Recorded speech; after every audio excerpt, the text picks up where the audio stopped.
हाँ जी। चमकौर साहब पार्ट 2। जी, 4 ਸਾਹਿਬਜ਼ਾਦੇ।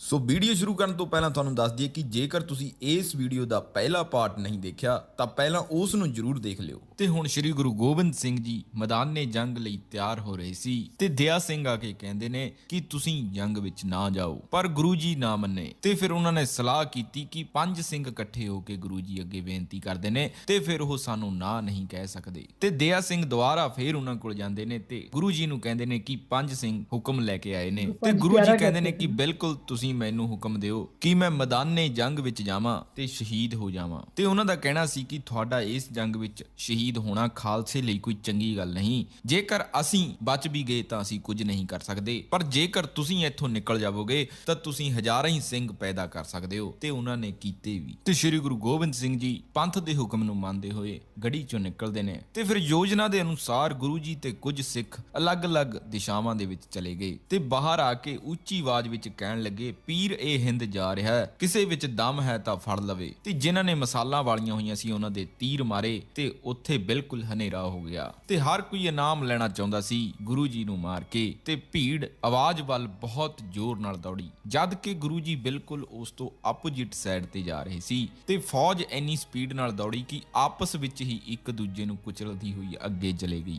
ਤੇ ਸਮੇਂ ਦਾ ਫਾਇਦਾ ਲੈਂਦੇ ਹੋਏ ਸਿੱਖ ਤੇ ਗੁਰੂ ਜੀ ਉੱਥੋਂ ਨਿਕਲ ਚੁੱਕੇ ਸੀ ਤੇ ਦੁਸ਼ਮਣ ਆਪਸ ਵਿੱਚ ਹੀ ਟਕਰਾ ਕੇ ਮਰਦੇ ਰਹੇ। ਤੇ ਅਗਲੇ ਦਿਨ ਦੁਸ਼ਮਣਾਂ ਨੂੰ ਬਹੁਤ ਭਾਰੀ ਨਿਰਾਸ਼ਾ ਮਿਲੀ ਕਿਉਂਕਿ ਹਜ਼ਾਰਾਂ ਲਾਸ਼ਾਂ ਦੇ ਵਿੱਚ ਸਿਰਫ 35 ਸਿੱਖ ਸੀ। ਤੇ ਜਦੋਂ ਉਹਨਾਂ ਨੂੰ ਗੁਰੂ ਗੋਬਿੰਦ ਸਿੰਘ ਜੀ ਉੱਥੇ ਕਿਤੇ ਨਹੀਂ ਦਿਖਾਈ ਦਿੱਤੇ ਤਾਂ ਉਹਨਾਂ ਨੇ ਫੇਰ ਗੜੀ ਤੇ ਦੁਬਾਰਾ ਹਮਲਾ ਕੀਤਾ ਤੇ ਜਿਸ ਤੋਂ ਬਾਅਦ ਅੰਦਰ 5 ਸਿੱਖ ਸੀ ਉਹ ਵੀ ਸ਼ਹੀਦ ਹੋ ਗਏ। ਤੇ ਭਾਈ ਜੀਵਨ ਸਿੰਘ ਜੀ ਨੇ ਗੁਰੂ ਗੋਬਿੰਦ ਸਿੰਘ ਜੀ ਵਾਂਗ ਚੋਲਾ ਪਾਇਆ ਹੋਇਆ ਸੀ ਉਹਨਾਂ ਦਾ ਧਿਆਨ ਭੜਕਾਉਣ ਲਈ ਤੇ ਦੁਸ਼ਮਣ ਉਹਨਾਂ ਨੂੰ ਮਾਰ ਕੇ ਬੜਾ ਜਸ਼ਨ ਮਨਾਉਣ ਲੱਗੇ, ਪਰ ਛੇਤੀ ਹੀ ਉਹਨਾਂ ਨੂੰ ਪਤਾ ਲੱਗ ਗਿਆ ਕਿ ਇਹ ਗੁਰੂ ਜੀ ਨਹੀਂ ਤੇ ਜਿਸ ਤੋਂ ਬਾਅਦ ਉਹ ਬਹੁਤ ਦੁਖੀ ਹੋਏ। ਤੇ ਇਸ ਯੁੱਧ ਵਿੱਚ ਉਹਨਾਂ ਦਾ ਲੱਖਾਂ ਦਾ ਹੀ ਖਰਚਾ ਆਇਆ ਤੇ ਖਜ਼ਾਨਾ ਖਾਲੀ ਹੋਣ ਤੇ ਸੀ ਤੇ ਹਜ਼ਾਰਾਂ ਹੀ ਸੈਨਿਕ ਮਾਰੇ ਗਏ, ਪਰ ਉਹ 6-7 ਮਹੀਨੇ ਤੱਕ ਗੁਰੂ ਜੀ ਨੂੰ ਲੱਭਣ ਵਿੱਚ ਨਾ ਕਾਮਯਾਬ ਰਹੇ। ਤੇ ਹੁਣ ਮਾਤਾ ਗੁਜਰ ਕੌਰ ਤੇ ਦੋਨੋਂ ਛੋਟੇ ਸਾਹਿਬਜ਼ਾਦੇ ਕਰੀਮ ਬਖਸ਼ ਦੇ ਘਰ ਰਹਿੰਦੇ ਨੇ ਤੇ ਜਿੱਥੇ ਉਹਨਾਂ ਨੂੰ ਲక్ష్ਮੀ ਨਾਮ ਦੀ ਬ੍ਰਾਹਮਣੀ ਭੋਜਨ ਕਰਵਾਉਂਦੀ ਹੈ। ਤੇ ਜਦੋਂ ਬ੍ਰਾਹਮਣ ਗੰਗੂ ਉਹਨਾਂ ਨੂੰ ਸਹੇੜੀ ਲੈ ਆਇਆ ਉਸ ਦਿਨ ਤੋਂ ਬਾਅਦ ਉਹਨਾਂ ਨੂੰ ਤਸੀਹੇ ਦੇਣ ਦੀ ਸ਼ੁਰੂਆਤ ਸ਼ੁਰੂ ਹੋ ਗਈ। ਤੇ ਤਸੀਹੇ ਇਦਾਂ ਦੇ ਸੀ ਕਿ ਰੋਟੀ ਇਦਾਂ ਦੀ ਖਾਣ ਨੂੰ ਦਿੰਦਾ ਸੀ ਜਿਸ ਨੂੰ ਕੁੱਤੇ ਤੇ ਕਾਂ ਵੀ ਨਹੀਂ ਖਾ ਸਕਦੇ।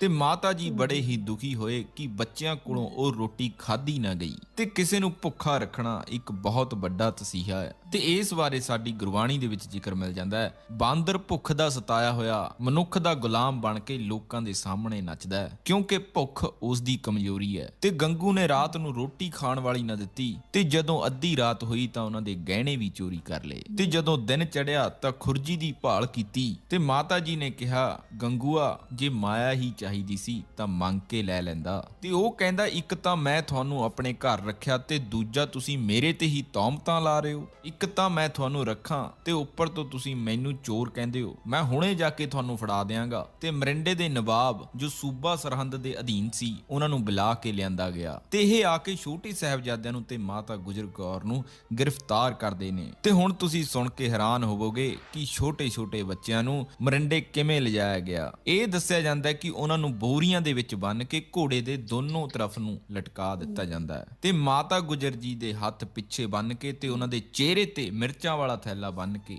ਉਹਨਾਂ ਨੂੰ ਲਿਜਾਇਆ ਗਿਆ। ਤੇ ਜਦੋਂ ਸ਼ਾਮ ਨੂੰ ਮਰਿੰਡੇ ਪਹੁੰਚੇ ਤਾਂ ਉਹਨਾਂ ਨੇ ਵੀ ਪੂਰਾ ਜ਼ੋਰ ਲਾਉਣਾ ਸੀ ਕਿ ਜੇਕਰ ਅਸੀਂ ਇਹਨਾਂ ਨੂੰ ਧਰਮ ਅਪਣਾ ਦਈਏ ਤਾਂ ਸਾਨੂੰ ਬਹੁਤ ਵੱਡਾ ਇਨਾਮ ਮਿਲ ਸਕਦਾ ਹੈ। ਤੇ ਉਹਨਾਂ ਨੇ ਵੀ ਸਾਹਿਬਜ਼ਾਦੇ ਸਾਰੀ ਰਾਤ ਸੰਗਲਾਂ ਦੇ ਨਾਲ ਬੰਨ੍ਹ ਕੇ ਠੰਡ ਦੇ ਵਿੱਚ ਰੱਖੇ। ਤੇ ਤੁਹਾਨੂੰ ਦੱਸ ਦਈਏ ਕਿ ਅੱਜ ਤੋਂ 300 ਸਾਲ ਪਹਿਲਾਂ ਇਦਾਂ ਦੀ ਠੰਡ ਨਹੀਂ ਸੀ ਤੇ ਤੁਸੀਂ ਆਪਣੇ ਬਜ਼ੁਰਗਾਂ ਤੋਂ ਹੀ ਸੁਣਿਆ ਹੋਵੇਗਾ ਕਿ ਸਾਡੇ ਸਮੇਂ ਠੰਡ ਬਹੁਤ ਜ਼ਿਆਦਾ ਪੈਂਦੀ ਸੀ। ਸੋ ਉਸ ਵਕਤ ਕਿੰਨੀ ਪੈਂਦੀ ਹੋਵੇਗੀ ਇਹ ਅਸੀਂ ਸੋਚ ਵੀ ਨਹੀਂ ਸਕਦੇ। ਤੇ ਅਗਲੇ ਦਿਨ ਉਹਨਾਂ ਨੂੰ ਸਰਹੰਦ ਲਿਆਂਦਾ ਗਿਆ ਤੇ ਹੁਣ ਇਹ ਉਹ ਵੇਲਾ ਸੀ ਜਦੋਂ ਉਹਨਾਂ ਨੂੰ ਠੰਡੇ ਬੁਰਜ ਦੇ ਵਿੱਚ ਕੈਦ ਕਰ ਲਿਆ ਗਿਆ। ਤੇ ਉਹ ਸਾਰੀ ਰਾਤ ਮਾਤਾ ਗੁਜਰ ਜੀ ਨੇ ਬੱਚਿਆਂ ਨੂੰ ਆਪਣੇ ਸਰੀਰ ਨਾਲ ਲਾ ਕੇ ਰੱਖਿਆ ਤਾਂ ਕਿ ਉਹਨਾਂ ਨੂੰ ਨਿੱਘ ਮਿਲ ਸਕੇ ਕਿਉਂਕਿ ਉਹਨਾਂ ਕੋਲ ਕੋਈ ਕੱਪੜਾ ਨਹੀਂ ਸੀ। ਪਰ ਅੱਜ ਦੇ ਸਮੇਂ ਵਿੱਚ ਸਾਨੂੰ ਰਜਾਈ ਵਿੱਚ ਵੀ ਠੰਡ ਲੱਗਦੀ ਹੈ। ਤੇ ਸਾਰੀ ਰਾਤ ਠੰਡ ਵਿੱਚ ਨਿਕਲਣ ਤੋਂ ਬਾਅਦ ਉਹਨਾਂ ਨੂੰ ਸਵੇਰੇ ਸੂਬੇ ਦੀ ਕਚਹਿਰੀ ਵਿੱਚ ਪੇਸ਼ ਕੀਤਾ ਗਿਆ। ਤੇ ਤੁਸੀਂ ਅਕਸਰ ਦੇਖਿਆ ਹੋਵੇਗਾ ਕਿ ਵੱਡਾ ਗੇਟ ਬੰਦ ਕੀਤਾ ਗਿਆ, ਛੋਟਾ ਗੇਟ ਖੋਲ੍ਹਿਆ ਗਿਆ ਕਿ ਬੱਚੇ ਸਿਰ ਝੁਕਾ ਕੇ ਅੰਦਰ ਆਉਣਗੇ। ਤੇ ਸਾਰੇ ਫੌਜਦਾਰ ਤਾੜੀਆਂ ਮਾਰ ਕੇ ਕਹਿਣਗੇ ਕਿ ਸਾਹਿਬਜ਼ਾਦਿਆਂ ਨੇ ਵਜ਼ੀਰ ਖਾਨ ਨੂੰ ਸਲਾਮ ਕੀਤੀ ਹੈ। ਪਰ ਸਾਹਿਬਜ਼ਾਦਿਆਂ ਨੇ ਪਹਿਲਾਂ ਪੈਰ ਅੰਦਰ ਕੀਤੇ ਤੇ ਫਿਰ ਸਿਰ ਉਠਾ ਕੇ ਅੰਦਰ ਗਏ ਤੇ ਅੰਦਰ ਜਾਂਦਿਆਂ ਹੀ ਫਤਿਹ ਬੁਲਾਈ ਤੇ ਸੁੱਚਾ ਨੰਦ ਨੇ ਕਿਹਾ ਕਿ ਸਲਾਮ ਕਰੋ। ਤੇ ਉਸ ਵਕਤ ਸਾਹਿਬਜ਼ਾਦਿਆਂ ਦਾ ਕਹਿਣਾ ਸੀ ਕਿ ਸੱਚੇ ਸਾਹਿਬ ਕੋ ਸਲਾਮ ਕੀਆ ਹੈ, ਕਿਸੇ ਔਰ ਕੋ ਨਹੀਂ ਕਰਤੇ। ਤੇ ਸਾਡੇ ਸਿਰ ਅਕਾਲ ਪੁਰਖ ਤੋਂ ਬਿਨਾ ਕਿਸੇ ਹੋਰ ਦੇ ਅੱਗੇ ਨਹੀਂ ਝੁਕਦੇ, ਕਿਉਂਕਿ ਮਾਤਾ ਗੁਜਰ ਜੀ ਨੇ ਉਹਨਾਂ ਨੂੰ ਇਹ ਕਹਿ ਕੇ ਭੇਜਿਆ ਸੀ ਕਿ ਤੁਹਾਡੇ ਧਰਮ ਦੇ ਵਿੱਚ, ਤੁਹਾਡੇ ਪਰਿਵਾਰ ਦੇ ਵਿੱਚ ਇਹ ਰੀਤ ਹੈ ਕਿ ਇਹ ਸਿੱਖੀ ਦੇ ਬੂਟੇ ਨੂੰ ਕਿਸੇ ਵੀ ਤਰ੍ਹਾਂ ਦੇ ਤਸੀਹੇ ਤੇ ਕਿਸੇ ਵੀ ਤਰ੍ਹਾਂ ਦੇ ਲਾਲਚਾਂ ਦੇ ਨਾਲ ਕੁਚਲਿਆ ਨਹੀਂ ਜਾ ਸਕਦਾ। ਜੋ ਕੁਝ ਤੁਹਾਡੇ ਗੁਰੂ ਪਿਤਾ ਨੇ ਕੀਤਾ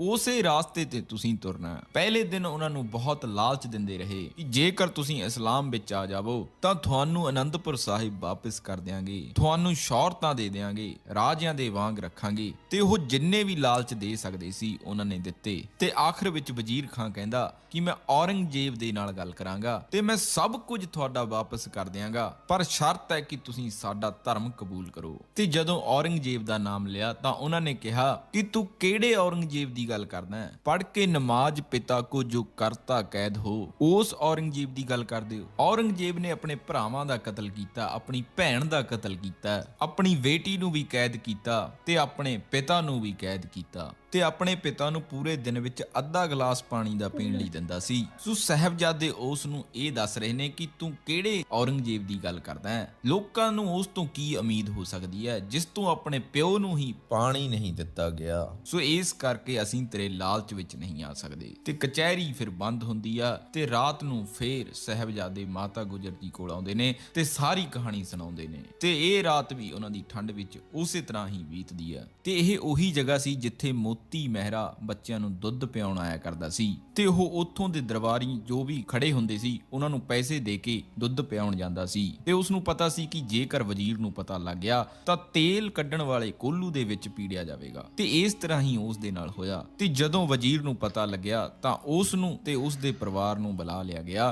ਤੇ ਮੋਤੀ ਮਹਿਰਾ ਨੇ ਇੱਕ ਵਾਰ ਵੀ ਨਹੀਂ ਕਿਹਾ ਕਿ ਮੈਂ ਇਹ ਕੰਮ ਨਹੀਂ ਕੀਤਾ। ਉਸ ਨੇ ਕਿਹਾ ਕਿ ਮੇਰਾ ਫਰਜ਼ ਬਣਦਾ ਸੀ ਉਹਨਾਂ ਦੀ ਸੇਵਾ ਕਰਨਾ। ਤੇ ਜਿਸ ਤੋਂ ਬਾਅਦ ਉਹਨਾਂ ਦੇ ਪਰਿਵਾਰ ਨੂੰ ਚਰਖੜੀਆਂ ਤੇ ਚਾੜਿਆ ਗਿਆ, ਤੇਲ ਕੱਢਣ ਵਾਲੇ ਕੋਲੂ ਦੇ ਵਿੱਚ ਪੀੜ ਦਿੱਤਾ ਗਿਆ। ਤੇ ਇਹ ਵੀ ਇੱਕ ਬ੍ਰਾਹਮਣ ਸੀ ਤੇ ਗੰਗੂ ਵੀ ਇੱਕ ਬ੍ਰਾਹਮਣ ਸੀ। ਸੋ ਇਸ ਤੋਂ ਇਹ ਵੀ ਸਿੱਧ ਹੁੰਦਾ ਕਿ ਕਿਸੇ ਇੱਕ ਵਿਅਕਤੀ ਦੇ ਮਾੜੇ ਕੰਮ ਨਾਲ ਅਸੀਂ ਪੂਰੀ ਜਾਤ ਜਾਂ ਪੂਰੇ ਧਰਮ ਨੂੰ ਮਾੜਾ ਨਹੀਂ ਕਹਿ ਸਕਦੇ। ਤੇ ਹੁਣ ਦੂਜੇ ਦਿਨ ਫੇਰ ਦਰਬਾਰ ਲੱਗਦਾ ਹੈ ਤੇ ਪਹਿਲੇ ਦਿਨ ਉਹਨਾਂ ਨੂੰ ਲਾਲਚ ਦਿੱਤਾ ਗਿਆ ਸੀ ਪਰ ਦੂਜੇ ਦਿਨ ਉਹਨਾਂ ਨੂੰ ਡਰਾਬੇ ਦਿੱਤੇ ਜਾ ਰਹੇ ਨੇ। ਤੇ ਹੁਣ ਹਰ ਤਰ੍ਹਾਂ ਦੇ ਤਸੀਹੇ ਦੀ ਗੱਲ ਕੀਤੀ ਜਾ ਰਹੀ ਹੈ ਕਿ ਤੁਹਾਡੇ ਸਿਰ ਤੱਕ ਕਲਮ ਕੀਤੇ ਜਾ ਸਕਦੇ ਨੇ, ਤੁਹਾਨੂੰ ਨੀਹਾਂ ਦੇ ਵਿੱਚ ਚਿਣਿਆ ਜਾ ਸਕਦਾ ਹੈ। ਤੇ ਆਖਿਰ ਵਿੱਚ ਵਜ਼ੀਰ ਖਾਨ ਕਹਿੰਦਾ ਕਿ ਇਹਨਾਂ ਦਾ ਕਤਲ ਕਰ ਦੇਣਾ ਚਾਹੀਦਾ ਹੈ। ਤੇ ਉਸ ਵੇਲੇ ਹੀ ਉੱਥੇ ਸ਼ੇਰ ਮੁਹੰਮਦ ਖਾਨ ਵੀ ਬੈਠਾ ਸੀ ਤੇ ਵਜ਼ੀਰ ਖਾਨ ਕਹਿੰਦਾ ਕਿ ਸ਼ੇਰ ਮੁਹੰਮਦ ਖਾਨ, ਤੇਰਾ ਭਰਾ ਇਹਨਾਂ ਦੇ ਪਿਤਾ ਗੁਰੂ ਗੋਬਿੰਦ ਸਿੰਘ ਜੀ ਨੇ ਕਤਲ ਕੀਤਾ ਸੀ, ਤੂੰ ਇਹਨਾਂ ਦਾ ਕਤਲ ਕਰਕੇ ਆਪਣੇ ਭਰਾ ਦਾ ਬਦਲਾ ਲੈ ਸਕਦਾ ਹੈ। ਤੇ ਉਸ ਨੇ ਆਪਣੇ ਕਾਜੀ ਨੂੰ ਪੁੱਛਿਆ ਕਿ ਇਸਲਾਮਿਕ ਧਰਮ ਦੇ ਅਨੁਸਾਰ ਇਹਨਾਂ ਬੱਚਿਆਂ ਦਾ ਕਤਲ ਕੀਤਾ ਜਾ ਸਕਦਾ ਹੈ। ਤੇ ਉਸ ਦਾ ਜਵਾਬ ਸੀ ਕਿ ਨਹੀਂ। ਤੇ ਫਿਰ ਉਹਨੇ ਕਿਹਾ ਕਿ ਬਦਲਾ ਹੀ ਲੈਣਾ ਹੋਗਾ तो हम लेंगे बाप से, महफूज रखे खुदा ऐसे पाप से। कि जे मैं बदला लेना होया ਤਾਂ ਮੈਂ ਇਹਨਾਂ ਦੇ ਪਿਤਾ ਤੋਂ ਲੈ ਲਾਂਗਾ, ਉਹ ਵੀ ਮੈਦਾਨੇ ਜੰਗ ਵਿੱਚ। ਤੇ ਜਿਸ ਤੋਂ ਬਾਅਦ ਉੱਥੇ ਬੈਠੇ ਸੁੱਚਾਨੰਦ ਬ੍ਰਾਹਮਣ ਨੇ ਕਿਹਾ ਕਿ ਇਹ ਸੱਪ ਦੇ ਬੱਚੇ ਨੇ, ਇਹ ਦੁੱਧ ਪੀ ਕੇ ਡੱਸਣਗੇ ਜ਼ਰੂਰ। ਤੇ ਉਸ ਨੇ ਕਿਹਾ ਕਿ ਇਹਨਾਂ ਨੂੰ ਮਾਰਨਾ ਹੀ ਠੀਕ ਹੈ। ਤੇ ਨਵਾਬ ਨੇ ਦੋਨਾਂ ਸਾਹਿਬਜ਼ਾਦਿਆਂ ਨੂੰ ਕੰਧ ਵਿੱਚ ਚਿਣਨ ਦਾ ਹੁਕਮ ਦੇ ਦਿੱਤਾ। ਤੇ ਰਾਤ ਨੂੰ ਬੱਚੇ ਫੇਰ ਦਾਦੀ ਜੀ ਦੇ ਕੋਲ ਆਉਂਦੇ ਨੇ ਤੇ ਅਗਲੇ ਦਿਨ ਛੋਟੇ ਸਾਹਿਬਜ਼ਾਦਿਆਂ ਨੂੰ ਉਹ ਦੀਵਾਰ ਵਿੱਚ ਚਿਣ ਲਈ ਲੈ ਜਾਂਦੇ ਨੇ। ਤੇ ਜਦੋਂ ਉਹਨਾਂ ਨੂੰ ਚਿਣਦੇ ਸੀ ਤਾਂ ਕਾਜੀ ਉਹਨਾਂ ਨੂੰ ਲਾਲਚ ਦਿੰਦਾ ਰਿਹਾ, ਪਰ ਛੋਟੇ ਸਾਹਿਬਜ਼ਾਦਿਆਂ ਦਾ ਈਮਾਨ ਨਹੀਂ ਡੋਲਿਆ ਤੇ ਛੋਟੇ ਸਾਹਿਬਜ਼ਾਦਿਆਂ ਦੇ ਗੋਡੇ ਦੀਵਾਰ ਵਿੱਚ ਅੜਚਣ ਪਾਉਣ ਲੱਗੇ ਤਾਂ ਉਹਨਾਂ ਦੇ ਗੋਡਿਆਂ ਨੂੰ ਵੱਢ ਦਿੱਤਾ ਗਿਆ ਤੇ ਦੀਵਾਰ ਨੂੰ ਸਿੱਧਾ ਖੜਾ ਕੀਤਾ ਗਿਆ। ਤੇ ਜਦੋਂ ਦੀਵਾਰ ਬੰਦ ਹੋਣ ਕਾਰਨ ਛੋਟੇ ਸਾਹਿਬਜ਼ਾਦਿਆਂ ਦਾ ਸਾਹ ਘੁੱਟ ਹੋਇਆ ਤਾਂ ਦੀਵਾਰ ਡਿੱਗ ਪਈ। ਤੇ ਜਦੋਂ ਮੁਗਲਾਂ ਨੇ ਦੇਖਿਆ ਕਿ ਬੱਚੇ ਅਜੇ ਵੀ ਜਿਉਂਦੇ ਨੇ ਤਾਂ ਉਹਨਾਂ ਨੂੰ ਮਾਰ ਦਿੱਤਾ ਗਿਆ। ਤੇ ਮਾਤਾ ਗੁਜਰ ਜੀ ਨੂੰ ਜਦੋਂ ਛੋਟੇ ਸਾਹਿਬਜ਼ਾਦਿਆਂ ਦੀ ਸ਼ਹੀਦੀ ਦੀ ਖਬਰ ਸੁਣੀ ਤਾਂ ਉਹਨਾਂ ਨੇ ਵੀ ਆਪਣੇ ਪ੍ਰਾਣ ਤਿਆਗ ਦਿੱਤੇ। ਤੇ ਭਾਈ ਟੋਡਰ ਮੱਲ ਨੇ ਨਵਾਬ ਤੋਂ ਮਾਤਾ ਗੁਜਰ ਜੀ ਤੇ ਛੋਟੇ ਸਾਹਿਬਜ਼ਾਦਿਆਂ ਦਾ ਸ਼ਰੀਰ ਮੰਗਿਆ ਤਾਂ ਕਿ ਉਹਨਾਂ ਦਾ ਸੰਸਕਾਰ ਕੀਤਾ ਜਾ ਸਕੇ। ਤੇ ਤੁਹਾਨੂੰ ਦੱਸ ਦਈਏ ਕਿ ਟੋਡਰ ਮੱਲ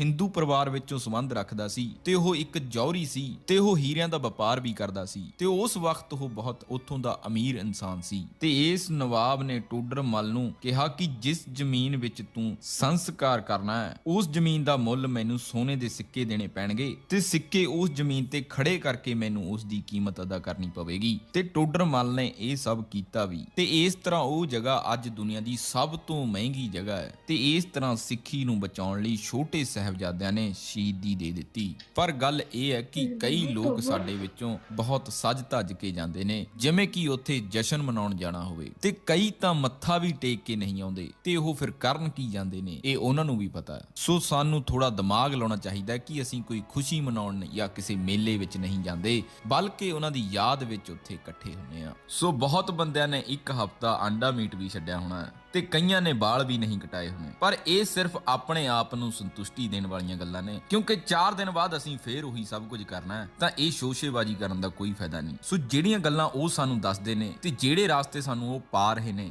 ਅਸੀਂ ਉਹਨਾਂ ਤੇ ਪੈਣਾ ਨਹੀਂ ਚਾਹੁੰਦੇ, ਕਿਉਂਕਿ ਉਹ ਚੀਜ਼ਾਂ ਸਾਨੂੰ ਮੁਸ਼ਕਲ ਲੱਗਦੀਆਂ ਨੇ। ਤੇ ਅੱਜ ਕੱਲ ਸਭ ਨੇ ਆਪਣੇ ਲਈ ਸ਼ਾਰਟਕਟ ਲੱਭ ਕੇ ਰੱਖੇ ਹੋਏ ਨੇ, 4 ਦਿਨ ਅੰਡਾ ਮੀਟ ਛੱਡੋ, ਦਾਰੂ ਛੱਡੋ ਤੇ ਰੱਬ ਖੁਸ਼। ਸੋ ਕੁੱਲ ਮਿਲਾ ਕੇ ਇਹ ਸਭ ਕੁਝ ਆਪਣੇ ਆਪ ਨੂੰ ਸੰਤੁਸ਼ਟੀ ਦੇਣ ਵਾਲੀਆਂ ਗੱਲਾਂ ਨੇ। ਸੋ ਜੇ ਹੈ ਦਮ ਤਾਂ ਫਿਰ ਸਦਾ ਲਈ ਛੱਡੋ। ਸੋ ਜੇਕਰ ਇਹ ਵੀਡੀਓ ਵਿੱਚ ਕੋਈ ਗਲਤੀ ਹੋਈ ਜਾਂ ਫਿਰ ਕੁਝ ਰਹਿ ਗਿਆ ਤਾਂ ਮਾਫ ਕਰ ਦਿਓ। ਸੋ ਲਾਸਟ ਵਿੱਚ ਇਹੀ ਕਹਾਂਗੇ ਕਿ ਇਸ ਵੀਡੀਓ ਨੂੰ ਵੱਧ ਤੋਂ ਵੱਧ ਸ਼ੇਅਰ ਕੀਤਾ ਜਾਵੇ। बहुत अच्छे तरीका है इनका समझाने का। हिस्ट्री बताइए, मैंने तो खैर पहले भी जानती हूँ, पढ़ी भी हुई है, सुनी भी हुई है, और बहुत ही ज़्यादा जुल्म हुआ, बहुत ज़्यादा जुल्म असल में ऐसे जालिम लोग थे उसके साथ यहाँ जरा। ये बच्चों के साथ क्या दुश्मनी है, बच्चों के साथ क्या लड़ाई। हालांकि नॉर्मली कहते होते हैं कि जंग में औरतें और बच्चों को यानी कि बिल्कुल छोड़ देना चाहिए, और अक्सर ऐसा हुआ भी है हिस्ट्री में, यानी कि जब दिखाया है जुल्म है बच्चों के साथ और औरतों के साथ हुई है। नहीं, मुझे इसमें इस चीज़ में ज़्यादा हैरत हो रही है कि अगर वो अपने मज़हब में रहना चाह रहे हैं तो इसमें क्या इतना बड़ा मसला क्या था उसको, यानी कि क्या किस बात की इतनी थी कि वो जी इस्लाम कबूल करें। वैसे रहने दो आप। वो कह रहे कि जी इस्लाम कबूल करेंगे तो आपको आपकी जो यानी कि रियासत है उसका आपको महाराजा भी रहने देंगे, सब कुछ आपको, आप जैसे रह रहे हैं वैसे ही रहें, सिर्फ इस्लाम कबूल कर लें। तो आपने अगर वो सारी चीज़ें दे ही देनी है तो वो इस्लाम कबूल करने की ज़रूरत क्या है, आप ऐसे ही रहें। जो हुक्मरान होते हैं ना, उनको इस बात का कोई फ़र्क नहीं होता कि कोई इस्लाम कबूल करे या ना करे, वो दरअसल खौफज़दा हो जाते हैं मकबूलियत से। वो देखते हैं कि ये जो शख्स है ये मकबूलियत हासिल कर रहा है, अवाम उसकी तरफ जा रही है, कल को ये इतना मजबूत हो जाएगा कि ये हमारा जो है तख्त व ताज जो है उसको ना हिला दे। तो इसमें असल चीज़ तो तख्त व ताज की जंग होती है, इसमें कोई मज़हब का कोई दखल नहीं होता। नहीं, तो इसमें तो तमाम हिस्ट्री देखी जाए, बहुत सारे दूसरे खितों की भी, उसमें भी ये चीज़ें रही हैं, क्योंकि जहाँ कोई इस तरह का कोई बुज़ुर्ग जो भी लोग ऐसे हैं जिनके फॉलोअर्स बढ़ जाते हैं ना, तो उनसे फिर वो हुकूमतें जो हैं वो खौफज़दा हो जाती हैं। वो तो ठीक है, लेकिन इस तो तरह से ये सारा सिलसिला जो था ये वही था, ये वो जो खौफ था औरंगज़ेब को कि इनकी जो मकबूलियत बढ़ रही है, कल को ये ना हो कि ये इतने ताकतवर बन जाए कि मेरी हुकूमत जो है उसको गिरा दें, उसको। तो वो लालच जो है वो तो खैर वो तो एक किस्म की डील थी, वो उसमें कोई सच्चाई थोड़ी होनी थी कि आओ मैं तुम्हें बादशाह बना देता हूँ, कौन अपनी सीट छोड़ता है। मैं वही कह रहा हूँ ना, नहीं बादशाह बनाने वाली बात तो नहीं उसने की थी, उसने कहा था कि आप अपनी रियासत में जिस जहाँ आप रह रहे हैं, जिस जगह के भी आप महाराजा हैं उस तरह से आप रहें। वो जो किला भी उन्होंने जो जिक्र किया वो वहाँ पे आपको सब कुछ दे दिया जाएगा, आपकी फैमिली को भी कुछ नहीं कहा जाएगा, शोहरत वगैरह जो भी आपकी है वो सारी चीज़ें आप वहीं पे रखें और जैसे आप रह रहे हैं वैसे रहते रहें। चलें, बहुत अच्छी डॉक्यूमेंट्री, इन्होंने सारी तफसीलात से सारे जो हिस्टोरिकल फैक्ट्स थे वो बयान किए। जुल्म तो बहुत बहुत हुआ है, और जिस तरह वो जो उन्होंने बात की है वाकई मैं तो इस बात से यानी कि सहमत हूँ कि बच्चों ने जो बात की कि जो अपने बाप को कैद कर सकता है, जो अपने बहन भाइयों को मार सकता है, उससे हम क्या तवक्को करें। लेकिन इनका ये मुझे अच्छा लगा है कि ये बहुत अच्छे तरीके से समझाते हैं और तारीखें भी यानी कि सारा कुछ चेक करके रिसर्च करके सारी बातें करते हैं। तो बहुत सारी चीज़ें हमें भी जानने को मिली हैं, ख़ासकर वो जो पहले भी हमने बहुत सारा सुना हुआ था, ये मुख्तसर थोड़ा सा पता था कि वो जो दीवार में चुनवा दिया गया था اور علاقہ بھی کون سا ہے, کہاں پہ, یہ ساری چیزیں وہ تو دیکھی ہوئی ہیں, لیکن یہ نہیں پتا تھا کہ جب وہ چنوا رہے تھے یا چن رہے تھے ان کو, یعنی کہ وہ دیوار گر گئی تھی. نہیں تو وہ گھٹنے ان کے, کیونکہ وہ بیچ میں آ رہے تھے نا, کیونکہ وہ سیدھی نہیں کھڑی ہو رہی تھی. وہ کٹے گی. ہاں, تو اس کے بعد تو پھر انہوں نے جب دیوار گری ہے تو پھر ان کو بالکل ہی جان سے مار دیا. لیکن یہ ساری چیزیں یعنی کہ ڈیٹیل بڑی باریکی سے انہوں نے یعنی کہ سارا ریسرچ اور ان کا جو بولنے کا سٹائل ہے نا, سمجھانے کا, وہ بہت اچھا ہے. زبردست. تو جی یہ لازمی دیکھیں, ہمیں تو بہت اچھا لگا ہے. دونوں پارٹی دونوں پارٹی بہت اچھے ہیں, پوری ایک تفصیل میں آپ کو جانکاری ملے گی, لازمی چیک کریں. تو انشاءاللہ ملاقات ہوتی ہے اگلی ویڈیو میں, تب تک کے لیے اپنا خیال رکھیں, دعا میں یاد رکھیں. اللہ حافظ.